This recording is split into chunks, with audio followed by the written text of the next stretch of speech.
$1 अरब महलावार वसूल होंगे। अमेरिका पाकिस्तान का अहम स्ट्रैटेजिक और सबसे बड़ा तजारती पार्टनर है। पाकिस्तान अपना मौक़िफ़ पेश करने के लिए वक्त वाशिंगटन भेजेगा।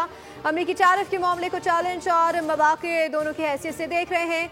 वफ़ाक़ी वज़ीर ख़ज़ाना मोहम्मद औरंगज़ेब ने कहा है कि शुरह सूद में नुमाया कमी हुई, मज़ीद कमी की गुंजाइश मौजूद है। मुल्क की मईशत दुरुस्त सिमत में गामज़न हो चुकी है। बैरून मुल्क से तरसीलात ज़र में इजाफा हो रहा है। और वज़ीर आज़म शहबाज शरीफ से अमीर जमात इस्लामी हाफिज़ सईमुर रहमान का टेलीफोनिक राब्ता। बिजली कीमतों में कमी पर वज़ीर आज़म का शुक्रिया अदा किया।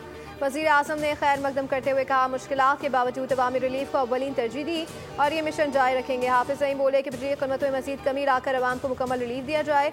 दोनों रहनुमाओं को गज़ा में निहत्ते फ़लस्तीनियों पर इसराइल की बिला इश्तियाल बमबारी और जुल्म सितम पर बैन अक़वामी क़ुव्वतों की खामोशी पर तशवीश का इज़हार।